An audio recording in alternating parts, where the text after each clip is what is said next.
Hello students, पुनः आपके online class में आपका स्वागत है। मैं डॉक्टर राम बाबू गुप्ता, व्याख्याता वाणिज्य, शासकीय कन्या उच्चतर माध्यमिक विद्यालय कोटा, जिला बिलासपुर, छत्तीसगढ़। जैसा कि हमने पिछली कक्षा में पढ़ा था, आपने पिछला वीडियो आपने देखा होगा कि हम कंपनी लेखांकन कक्षा 12वीं कॉमर्स के अकाउंटेंसी सेक्शन का एक बहुत महत्वपूर्ण चैप्टर जो अकाउंटेंसी है उसके बारे में हम लोग अध्ययन कर रहे थे। पिछली कक्षा में आपने देखा कंपनी की परिभाषा क्या है, कंपनी का जन्म कैसे होता है, कंपनी की विशेषताएं क्या क्या होती हैं। तो मैं दो मिनट में जल्दी समझा देता हूँ। कंपनी विधान द्वारा निर्मित एक कृत्रिम व्यक्ति है जिसकी अपनी सार्वमुद्रा होती है, जिसका अपना पृथक अस्तित्व होता है, जिसका दायित्व सीमित होता है और जिसको निरंतर उत्तराधिकार प्राप्त होता है। और इस प्रकार से कंपनी की विशेषताओं के बारे में हमने पिछली कक्षाओं में अध्ययन किया है।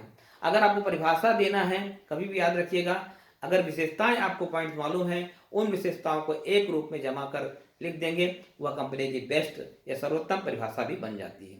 तो परिभाषा जब भी हो, किसी विद्वान के साथ आप इस प्रकार विशेषताओं को भी मिलाकर एक अच्छी परिभाषा दे सकते हैं। आगे आते हैं कंपनी के प्रकार के बारे में। जैसा कि मैंने बताया पिछली अपने ऑनलाइन क्लास में कि कंपनी के दो प्रकार होते हैं मुख्य रूप से।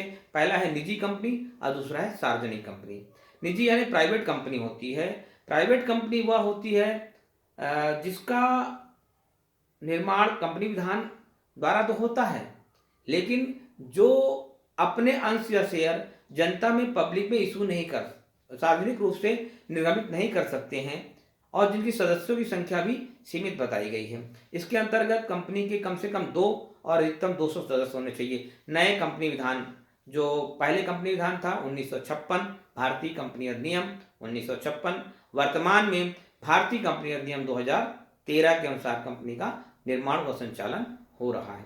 दोनों जो 1956 में जिनका पंजीयन है वह भी मान्य है और नया 2013 में जो नए प्रावधान आए हैं उसके अंतर्गत नई कंपनियों का निर्माण हो रहा है। तो पुरानी कंपनियां भी वर्तमान में संचालित हैं और नए विधान के अनुसार निर्माण कंपनियों का उनका भी संचालन हो रहा है। तो निजी कंपनी की विशेषता क्या है? वह अपने अंशों को पब्लिक में सार्वजनिक नहीं कर सकती या निर्गमित नहीं कर सकती है। उसके अंशों के हस्तांतरण पर भी प्रतिबंध रहता है। उसकी सदस्य संख्या सीमित होती है। उसको स्थानापन्न या प्रविवरण जारी करने का, क्योंकि प्रविवरण क्या है? पब्लिक में, अब जनता में अपने अंशों को खरीदने के लिए जनता कंपनी के द्वारा एक प्रकार का निमंत्रण है, विज्ञापन है, जो कंपनी प्राइवेट कंपनी जारी नहीं करती, क्योंकि प्राइवेट कंपनी में जनता को अंशों का निर्गमन प्रतिबंध है। इसमें अंशों के हस्तांतरण पर भी प्रतिबंध है, प्रविवरण जारी भी नहीं कर सकती है।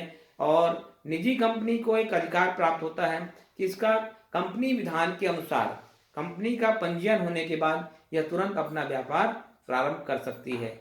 आइए सार्वजनिक कंपनी के बारे में चलते हैं थोड़ा सा। पब्लिक सेक्टर या सार्वजनिक कंपनी वह होती है जिसकी सदस्य संख्या और पूंजी का भी निर्माण, पूंजी की मात्रा निजी कंपनी में और सार्वजनिक कंपनी में उसकी राशि अलग अलग निर्धारित है। तो सार्वजनिक कंपनी में कम से कम 7 सदस्य मिनिमम होना चाहिए। अधिकतम की संख्या सीमित नहीं की गई है, क्योंकि जनता जितने अंश खरीदेगी, जितने भी खरीदने वाले अंशधारी हैं, उतनी संख्या अधिकतम हो सकती है। सार्वजनिक कंपनी में प्रविवरण जारी किया जाता है, अर्थात जनता को अंशों को खरीदने के लिए विज्ञापन या निमंत्रण दिया जाता है। अंशों के हस्तांतरण पर कोई प्रकार का प्रतिबंध नहीं होता है। सार्वजनिक कंपनी के अंतर्गत सबसे महत्वपूर्ण विशेषता यह है कि यह पब्लिक कंपनी या पब्लिक लिमिटेड कंपनी कहलाती है, जो इसको बहुत व्यापक अधिकार और पूरे देश विदेश में अपने कारोबार करने की बहुत सारी स्वतंत्रता मिलती है। लेकिन सरकार के बहुत सारे कानून भी इसमें नियमतः लागू होते हैं, ताकि जनता के हितों की, आर्थिक हितों की विशेष रूप से रक्षा की जा सके। विस्तार से हम अगले और विस्तार से जाएंगे, लेकिन अभी चूंकि हमको सीमित समय में विषय को कवर करने के लिए, तो मैं उसी बिंदु के अनुसार चलता हूँ। अंश को आपको बताया गया था कि कंपनी की जो पूंजी होती है वो बहुत बड़ी होती है, 25 करोड़ 50 करोड़। तो ये जो अधिकृत पूंजी है, एक व्यक्ति के कारण संभव नहीं है कि एक व्यक्ति इतना पैसा लगा सके। इसीलिए कंपनी की पूंजी को अंशों में, अर्थात छोटे छोटे टुकड़ों में, जैसे 25 करोड़ या 50 करोड़ की पूंजी है किसी कंपनी की, होनी चाहिए। अधिकृत पूंजी या ऑथराइज कैपिटल जिसको बोलते हैं, जो पार्षद सीमा नियम में कंपनी के कंपनी चार्टर्ड जो कार्यालय है वहाँ पे उसका पंजीयन होता है, उस समय अधिकृत पूंजी का पंजीयन भी होता है पूंजी वाक्य के अंतर्गत कि कंपनी की अधिकतम पूंजी कितनी होगी, उससे अधिक फिर पूंजी कंपनी निर्मित नहीं कर सकती है, जारी नहीं कर सकती है। तो यह कहलाता है अधिकृत पूंजी। मान लीजिए किसी कंपनी की अधिकृत पूंजी 50 करोड़ रुपए है, तो 50 करोड़ रुपए जो अधिकृत पूंजी है वह एक व्यक्ति संभव नहीं है, ये 10-20 व्यक्ति संभव नहीं है। इसीलिए कंपनी के विधान के अनुसार इसको छोटे छोटे अंशों में बड़ा समान टुकड़ों में बांटा जाता है, चाहे 10 रुपए वाले हों या 100 रुपए वाले हों, ऐसे इसी और प्रत्येक टुकड़ा एक अंश कहलाता है या शेयर कहलाता है। जो आप लोग शेयर मार्केट के बारे में सुनते होंगे, तो हम एक परिभाषा देखते हैं अंशों के अंश के बारे में। श्री S&P वाई योगेन के अनुसार अंश से आशय कंपनी की पूंजी के एक भाग से है। अंश क्या है? कंपनी का एक छोटा भाग है जो जितना अंश खरीदना चाहता है। पब्लिक 100 रुपए वाले हैं जो 1 लाख का खरीदना चाहते हैं 1 लाख खरीद सकते हैं, कोई 5 लाख खरीदना चाहे 5 लाख का खरीद सकते हैं। अंश की जितनी मात्रा अधिक खरीदेंगे, पैसा जितना लगाएंगे, उसके अनुसार कंपनी क्या करेगी? आपको सर्टिफिकेट देती है। और जो सर्टिफिकेट या जिसको अंश प्रमाण पत्र कहते हैं, वह जिस व्यक्ति के पास होता है वह अंशधारी कहलाता है। और कंपनी की पूंजी अंश को 2 भागों में बांटा गया है, समता अंश पूंजी और पूर्वाधिकार अंश पूंजी। पूर्वाधिकार के बारे में थोड़ा प्रेफरेंस शेयर बोलते हैं इसको। पूर्वाधिकार अंश उसको बोलते हैं जिनको समता अंशधारियों से लाभांश में और कंपनी के समापन पर पूंजी में वापसी में प्राप्त करने का समता अंशधारियों से पहले अधिकार होता है, वह पूर्वाधिकार अंशधारी कहलाता है। पूर्वाधिकारी प्रेफरेंस शेयर होल्डर कहलाते हैं या प्रेफरेंस शेयर कहलाता है। और समता अंशधारी जिनको लाभांश में और कंपनी के समापन पर पूंजी में सबसे अंत में प्राप्त करने का अधिकार होता है, वह समता अंशधारी कहलाते हैं। एक बात बहुत ध्यान से सुनेंगे, पूर्वाधिकार अंशधारियों को लाभांश प्राप्त करने में समता अंशधारियों से तो पहले होता है, लेकिन ये कंपनी के मूलतः स्वामी नहीं कहलाते हैं। इनको लाभांश पाने का अधिकार तो होता है, लेकिन इनका लाभांश की जो दर है वह पूर्व से निश्चित होती है। जो पूर्वाधिकार अंश जारी करते समय ही तय कर दिया जाता है कि पूर्वाधिकार अंशधारियों को कंपनी के लाभांश प्रतिशत दर 9%, 10%, 12%, 11%, ये जो प्रतिशत है पहले से निर्धारित करता है, इसी दर से उनको लाभांश दिया जाता है। जबकि समता अंशधारियों को लाभांश की दर निश्चित नहीं होती, अनिश्चित होती है। अर्थात कंपनी को अच्छा लाभ होने पे इनको ज़्यादा लाभ मिलता है, कंपनी को लाभ नहीं होने पे इनको लाभ नहीं भी मिलता है या कम मिलता है। तो लाभांश अनिश्चित होता है, लेकिन समता अंशधारी कंपनी के वास्तविक स्वामी या मालिक कहे जाते हैं। तो इनको वोट देने का अधिकार, सभा में भाग लेने का अधिकार, निर्णय लेने का अधिकार, वोट देने का अधिकार और मालिक की तरह इनको बहुत सारे व्यापक अधिकार मिलते हैं। जबकि पूर्वाधिकार अंशधारियों को जो आंशिक रूप से मालिक होते हैं, इनको व्यापक अधिकार नहीं मिलता है। हाँ, जिस समय पूर्वाधिकार अंशधारियों के हितों में कोई बदलाव होना है या परिवर्तन होना है, चेंजेस आना है, उस समय इनकी सहमति या इनकी अनुमति या इनकी उपस्थिति जरूरी मानी जाती है। आगे चलते हैं अंश प्रभार, समता अंशधारी, पूर्वाधिकार अंशधारी, विस्तार से बताना। अंश और स्टॉक में अंतर थोड़ा ध्यान देंगे। अंश कंपनी की पूंजी का एक छोटा सा भाग होता है जिसका अपना अंकित मूल्य होता है, 10 रुपए या 100 रुपए वाले। और स्टॉक या स्कंद किसको कहते हैं, थोड़ा ध्यान देंगे। हम लोग पिछली कक्षा में जो पढ़े स्टॉक या स्कंद, उसका अंतिम में जो माल होता है या बचा हुआ माल, अंतिम स्कंद, उसी को वर्ष प्रारंभिक बोलते हैं। यह माल से इसका कोई संबंध ये स्टॉक का नहीं है। यह वास्तव में पूर्ण प्रदत्त, देखिए अंशों का जो निर्गमन है वो किस्तों में होता है। जरूरी नहीं कि सभी अंशों का पूरा मूल्य प्राप्त हो जाए, लेकिन स्कंद क्या है, जो पूर्ण दत्त होते हैं, अर्थात जिसका पूरा पैसा मिल जाता है। इसका अंकित मूल्य नहीं होता। पूर्ण प्रदत्त, एक प्रकार से पूर्ण प्रदत्त, जिसका चुकता पूरा हो गया है, पैसा पूरा मिल गया है, ऐसे भाग को या ऐसे हिस्से को स्टॉक या स्कंद कहते हैं। इसका अंकित मूल्य नहीं होता। कंपनी क्या करती है, इसका एक अंशों में टुकड़ा कर सकती है जो पूर्ण दत्त, फुली पेड, और अंश क्या है, आंशिक पेड हो सकते हैं, लेकिन स्टॉक क्या है, फुली पेड होना अनिवार्य है।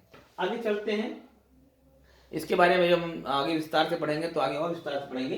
कंपनी का निर्माण पार्षद सीमा नियम जो पहला महत्वपूर्ण है, मेमोरेंडम जो कहलाता है, जो कंपनी का मुख्य चार्टर कहलाता है, जिसके आधार पर कंपनी का पंजीयन का एक पहला और महत्वपूर्ण दस्तावेज होता है।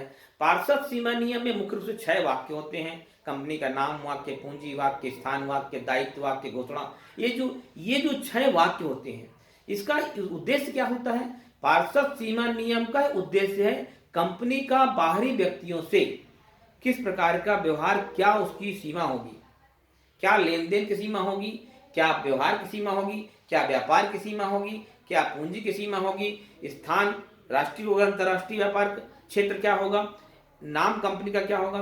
कंपनी का बाहरी व्यक्तियों से संबंध को स्थापित करता है या अभिव्यक्त करता है या परिभाषित करता है, वह पार्षद सीमा नियम कहलाता है।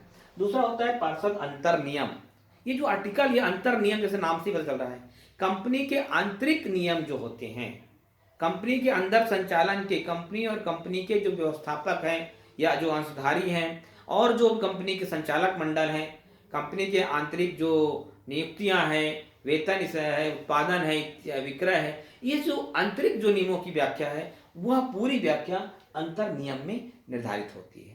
अंतर नियम में इसका पूरा प्रावधान पहले से निश्चित होता है। यह भी पंजीयन के समय अनिवार्य है। संचालकों की सूची, प्रथम जो संचालक कंपनी के होते हैं, डायरेक्टर्स, तो उनकी सूची, उनका नाम, उनके पता, उनके अंशों, खरीदे गए अंशों की या गारंटी के अंशों की का उल्लेख उसमें होता है। सदस्यों का, संचालकों का योग्यता अंश, प्रत्येक संचालक तभी वो संचालक कह सकता है, प्रथम संचालक कहला सकते हैं, जब तक उनको न्यूनतम अंशों को खरीदने का है, उसको योग्यता अंश कहा गया है। एक न्यूनतम अंश उनको खरीदना अनिवार्य है, तब पहले वो अंशधारी बनेंगे और अंशधारी के आधार पर ही वो संचालक बनते हैं। तो न्यूनतम योग्यता अंश खरीदना अनिवार्य है। और उसके बाद प्रबंध अभिकर्ता अनुबंध, जो भी कंपनी के निर्माण के संबंध में मैनेजमेंट के द्वारा जो एग्रीमेंट किए गए हैं निर्माण के संबंध में बाहरी पक्ष से या सदस्यों से, तो वह अनुबंध पत्र भी कंपनी के पंजीयन के सामने रखना अनिवार्य है, क्योंकि ये मूलभूत सार्वजनिक प्रलेख होते हैं जिससे पारदर्शिता है, ट्रांसपेरेंसी होनी जरूरी चाहिए। और अंतिम में है वैधानिक घोषणा। ये जो डिक्लेरेशन होता है स्टैट्यूटरी, ये वैधानिक घोषणा इस बात का डिक्लेरेशन रहता है कि भारतीय कंपनी विधान के कानून के अनुसार सभी नियमों का पालन नियमानुसार, विधान के अनुसार, कानून के अनुसार किया गया है, वह कहलाता है। वह उसकी घोषणा की जाती है और उसमें संचालकों के हस्ताक्षर होते हैं। और यह मुख्य रूप से इस प्रकार से 6 प्रलेख या डॉक्यूमेंट्स कंपनी रजिस्ट्रार ऑफिस में विधिवत जमा करने पर कंपनी का पंजीयन या समामेलन या रजिस्ट्रेशन होता है। कंपनी के समामेलन या रजिस्ट्रेशन से कंपनी को एक अधिकार मिल जाता है और कंपनी का निर्माण हो जाता है। रही बात व्यापार करने की, तो थोड़ा ध्यान देंगे। एक निजी कंपनी पंजीयन के बाद या रजिस्ट्रेशन के बाद तुरंत व्यवसाय प्रारंभ कर सकती है, लेकिन कोई सार्वजनिक कंपनी या पब्लिक कंपनी जब तक पंजीयन के बाद व्यापार प्रारंभ करने का प्रमाण पत्र नहीं प्राप्त कर लेती है, तब तक वह व्यापार प्रारंभ नहीं कर सकती है।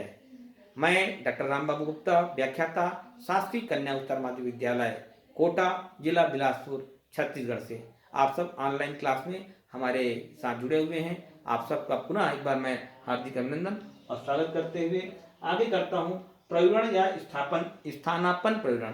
प्रविवरण क्या है? प्रॉस्पेक्टस जिसको कहा जाता है। एक सार्वजनिक कंपनी जब अपनी पूंजी को आम जनता में निर्गमित करने के लिए जो विज्ञापन जारी करती है या जो निमंत्रण जारी करती है, वह प्रविवरण कहलाता है या प्रॉस्पेक्टस कहलाता है। अब आते हैं स्थानापन्न प्रविवरण क्या है। तो जब कंपनी किसी कारणवश अपना प्रविवरण या प्रॉस्पेक्टस जारी नहीं कर पाती है, तो अब उसको प्रविवरण जारी करना है। जिस समय जारी करना था उस समय नहीं कर पाती है, तो वो कंपनी प्रविवरण के बदले में जो विज्ञापन जारी करती है वह स्थानापन्न प्रविवरण या प्रॉस्पेक्टस कहलाता है। अर्थात प्रविवरण के बदले में जो जारी किया जाता है वह स्थानापन्न प्रविवरण कहलाता है। अब आते हैं कंपनी की पूंजी की संरचना कैसी होती है। मैं बताया हूँ कंपनी की पूंजी बहुत व्यापक होती है, जिसको अंशों में विभाजित होती है। कंपनी की जो पहली अधिकृत पूंजी होती है वह क्या है? अधिकृत पूंजी, उसके बाद निर्गमित पूंजी। इसके बारे में हम विस्तार से अगले अध्याय में पढ़ेंगे।